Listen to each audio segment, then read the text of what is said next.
પૈસા ક્યાં છે?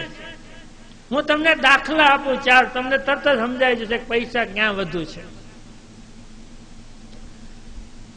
આપણે મજૂરને કામ કરવા લઈ આવે, રોડ અહીંયા ખોદવો છે, ગટર નાખવી છે, તો એક મજૂરને કામ કરવા લઈ આવીએ તો એક દિવસની મજૂરી કેટલી આપીએ?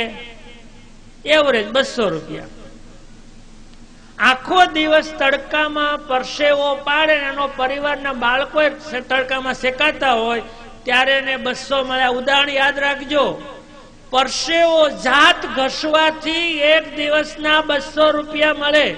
મજૂરને પરસેવો પાડવાના એક દિવસના 200 રૂપિયા મળે. આ પહેલો દરવાજો.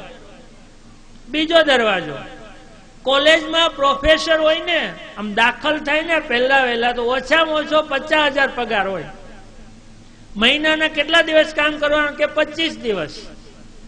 તો 25 દિવસના 50,000. તો પ્રોફેસરને 4 કલાક કામ કરવાના, પંખા ને એસી માં કામ કરવાના એક દિવસના કેટલા મળે? 2,000. મજૂર જાત ઘસે, પરસેવો પાડે તો 200 મળે. પ્રોફેસર પંખાની નીચે 4 કલાક બાળકોને ભણાવે, તેને 2,000 મળે. પૈસા ક્યાં વધુ મળે? પરસેવામાં કે જ્ઞાનમાં? જ્ઞાનમાં. આ બાળકોને ખબર છે? જો આટલી ખબર હોત ને તો 12મા ધોરણ પછી બાળકોને આપણે ઉઠાડી ન લઈએ. 12મા ધોરણ પછી દીકરીને ભણતી ઉઠાડી ન લઈએ. એને ભણાવીએ, જ્ઞાન હશે તો એ કમાણી કરી શકશે. જ્ઞાનની જરૂર છે, જ્ઞાનની જરૂર છે, પરસેવાની નહીં. આપણે તો માત્ર ગામડામાં પરસેવો પાડતા શીખ્યા છીએ અને છતાં કુદરતી રીતે સુખી છીએ, એનો વાંધો નથી. પણ પરસેવા કરતા વધુ પૈસા જ્ઞાનમાં છે, જ્ઞાનમાં છે, સમજવાની જરૂર છે. આ બીજો દરવાજો. ત્રીજો દરવાજો બતાવો. IPL ચાલે છે, ક્રિકેટર બહુ બધા કમાણી કરે છે. ઓલો ધોની કેટલું કમાય છે ખબર? ધોની દિવસ ઉગે છે અને આથમે છે, એક દિવસના 1 કરોડ રૂપિયા કમાય છે. 300 કરોડ રૂપિયાની આવક છે વર્ષની. એક દિવસના 1 કરોડ. ઓલા કોણ બનેગા કરોડપતિમાં અમિતાભ માત્ર 1 કલાક પહેલા ખુરશી પર બેસીને પ્રશ્ન પૂછે, 1 કલાકના એને 3 કરોડ મળે છે. એક એપિસોડના 3 કરોડ મળે છે. એક મજૂર પરસેવો પાડે તો 200 મળે. એક પ્રોફેસર જ્ઞાન વાપરીને ભણાવે તો 2,000 મળે. પણ જો કૌશલ્ય કે આવડત હોય તો એક દિવસના 3 કરોડ મળે.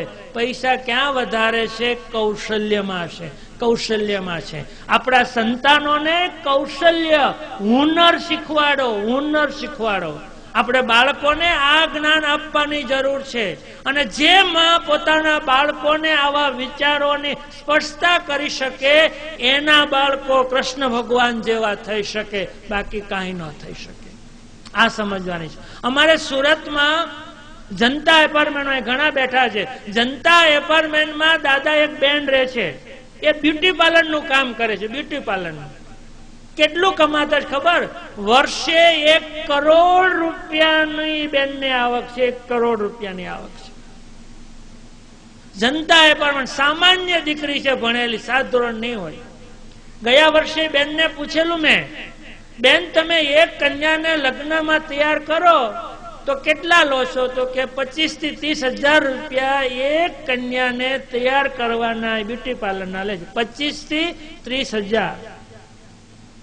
પછી મેં બીજો સવાલ પૂછ્યો, તો વર્ષે કેટલી કન્યાઓ તમે તૈયાર કરો? 250 જેટલી બહેનોને એ તૈયાર કરે છે. 200 થી 250 જેટલી બહેનોને તૈયાર કરે. બીજું બધું અલગ. એ બેનનું ટર્નઓવર 1 કરોડ રૂપિયા છે. બહેનો, તમારી જિંદગીની કમાણીનો સરવાળો 1 કરોડ ન થાય. એ દીકરી 1 વર્ષમાં 1 કરોડ કમાઈ શકે છે. નથી ભણી તમારા પૈકીની છે. જીવનનો કંઈક હેતુ હોય છે. એ હેતુને બહાર લાવો. માત્ર જન્મીને પ્રાણીઓની માફક મરવું નથી. એક માણસની માફક, કૃષ્ણ ભગવાનની માફક બધાય કર્તવ્યોને શ્રેષ્ઠ રીતે પૂરા કરીને જીવન જીવવું જોઈએ, એવું કૃષ્ણ ભગવાન કહે છે.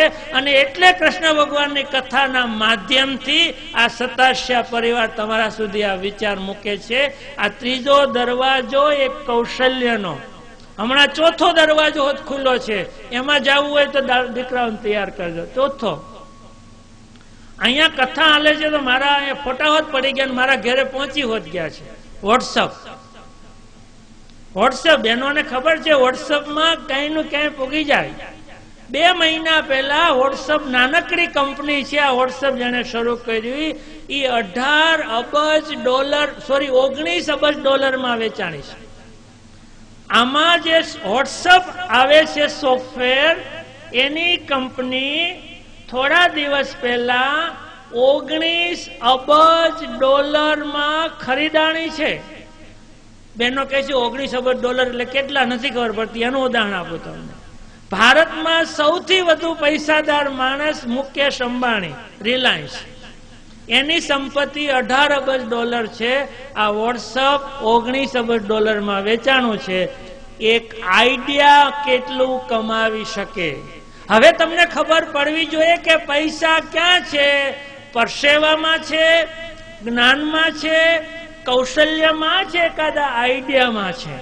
જીવનમાં જો છોકરાઓ કીધું આઈડિયામાં છે, બસ આટલી ખબર પડી ને તો મારી કથા સાર્થક છે કે જીવનને હેતુપૂર્વક જીવો.